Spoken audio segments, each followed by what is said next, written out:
Sebelum melanjutkan jangan lupa subscribe dulu, terima kasih. Bab 31. Setelah memurnikan tungku pil pencuci sumsum, Chen Xiang memasukkan 3 pil pencuci sumsum ke dalam mulutnya, dan kemudian melakukan keterampilan magis Tai Chi untuk mencerna kekuatan obat sambil menyerap energi spiritual dari 5 elemen di dunia. Air liur. Pagi-pagi keesokan harinya, setelah fajar menyingsing, kota kerajaan menjadi sangat bising, dan berita bahwa Dan Xiang Yao Zuang dihancurkan kemarin tersebar ke seluruh kota. Umumnya dia tidak peduli, tapi sekarang miliknya anak dipukul jika tuan kota tidak berdiri dan melakukan sesuatu, orang lain akan menertawakannya. Oleh karena itu, pintu toko Shen Luzong dikelilingi oleh banyak tentara, dan 2 gerbong mewah keluar ke jalan, melaju menuju toko dari 2 jalan lebar. Di pintu masuk toko, ada 2 gerbong besar yang mewah diparkir, dan ada banyak penjaga di sekitar gerbong, salah satunya adalah apotek Dan Xiang, dan yang lainnya adalah pria dan kuda tuan kota. Mereka datang ke sini untuk tujuan yang sama, mereka semua datang untuk mencari Chen Xiang. Chen Xiang masih berlatih di dalam ruangan, tetapi dengan pendengarannya yang sensitif, dia bisa mendengar suara keras dari luar pintu. Dia segera bangun dan mendengarkan dengan seksama suara dari pintu toko. Tuan Hua, saya tidak menyangka Anda akan keluar sendiri karena masalah sepele anjing itu. Saya benar-benar membuat Anda kesulitan, tolong maafkan saya. Suara seorang pria datang dari kereta hitam. Ini adalah penguasa kota Nanwu yang terkenal kerajaan, Hua Gaoyun. Pemilik Hua Zuan berkata, putranya telah menyebabkan banyak masalah untuk Dan Xiang Medicine Manor kita kali ini. Saya tidak datang ke sini karena dia, hanya saja seseorang bergerak di Dan Xiang Medicine Manor saya tidak bisa duduk diam. Ada semburat kemarahan dalam suara halus dan tajam ini, yang membuat Chen Xiang sedikit terkejut. Pemilik desa obat Dan Xiang sebenarnya adalah seorang wanita. Setelah Chen Xiang mandi sebentar, dia meninggalkan ruangan, berjalan melewati halaman belakang, dan memasuki toko, dan Shen Luzong sudah lama berada di sini. Paman, kenapa kamu tidak bersembunyi? Chen Xiang bertanya dengan suara rendah, saat ini juga terdengar ketukan di pintu. Shen Luzong berkata, apakah aku tidak mengkhawatirkanmu nak? Pemilik kota dan pemilik desa tidak mudah dipusingkan. Begitu pintu terbuka, Chen Xiang dan Shen Luzong melihat tentara perkasa di luar pintu. Tentu saja, kedua gerbong itu yang paling menarik perhatian. Ada apa? Shen Luzong bertanya sambil tersenyum. Orang-orang di kedua gerbong itu juga mundur. Tuan kota adalah seorang pria paruh baya kekar dengan janggut tipis, mengenakan pakaian emas mengkilap. Dan pemilik Dan Xiang Yao Zuang adalah seorang wanita dengan sosok anggun dan seni menawan. Dia mengenakan gaun biru dengan kerudung putih menutupi wajahnya, hanya memperlihatkan sepasang mata indah seperti air musim gugur. Ketika dia melihat Chen Xiang dan Shen Luzong, matanya, gesit seperti air, tiba-tiba berpendar. Kaulah yang melukai putraku. Hua Gaoyun melirik Chen Xiang dan bertanya. Itu benar. Chen Xiang menjawab, tanpa rasa takut di wajahnya. Meskipun menghadapi 2 tokoh bangsawan di kota kerajaan ini, dia sangat tenang. Dia bisa melihat bahwa Hua Gaoyun adalah seorang seniman bela diri di tingkat ke-8 dari alam bela diri fana. Tidak hanya dia tidak takut, tetapi dia juga ingin bersaing dengannya. Pada saat ini, sekelompok orang yang datang dengan tergesa-gesa masuk, menunjuk ke arah Chen Xiang dan berteriak. Sekelompok orang itu adalah penjaga yang terluka oleh Chen Xiang, dan mereka masih terbungkus kain kasa.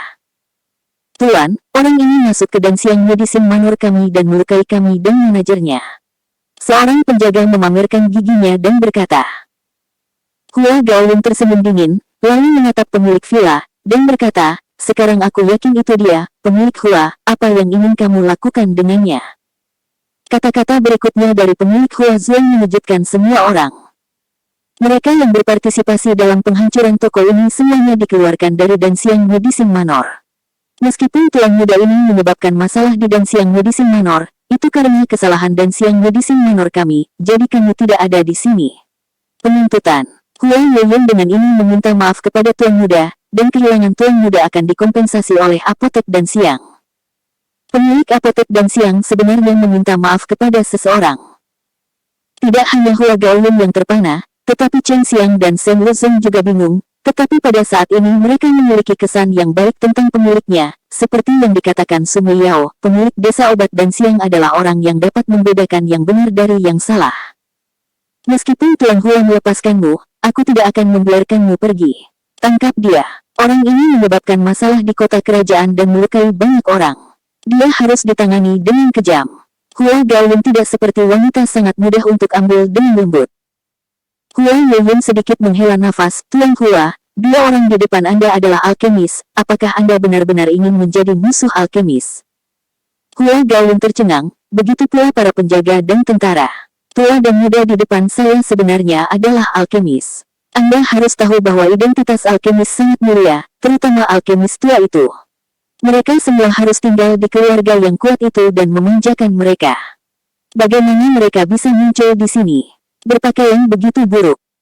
Chen Xiang dan Shen Luzong tidak berbicara sepatah kata pun, sejak awal mereka tenang dan tidak takut sama sekali.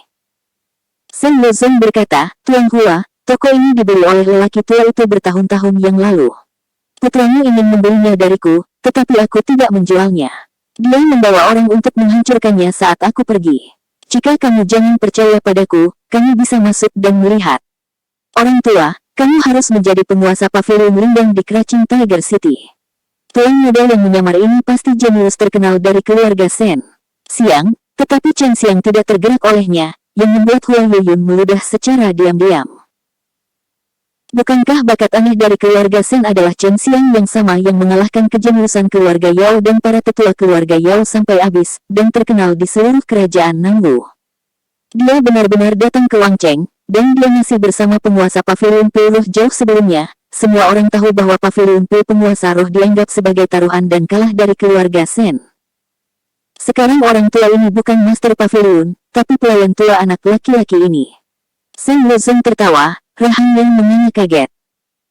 Tuan Pavilion Lindang cukup terkenal di kerajaan Nangwu, dan dia telah menjadi pelayan tua orang lain. Jika itu tidak datang darinya, tidak ada yang akan mempercayainya. Alis Hua Gaoyun berkedut, lawannya adalah dua alkemis. Dia tidak ingin bertarung dengan para alkemis karena putranya yang idiot. Itu bukan langkah yang bijak.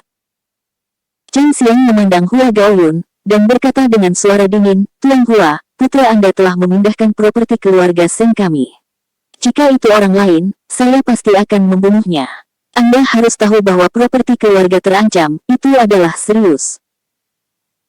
Kata-kata pembunuh Chen Xiang membuat banyak orang bergidik, meskipun keluarga Shen bukan keluarga seni bela diri di kota kerajaan, bagaimanapun juga telah diwariskan selama bertahun-tahun, dan memiliki fondasi yang kuat yang tidak dapat diremehkan.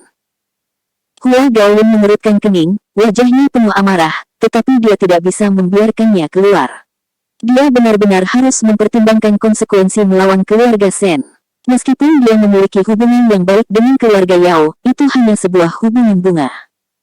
Ayo pergi. Hua Gaoyun berteriak dengan dingin, dengan kebencian di hatinya, dia naik ke kereta dan pergi.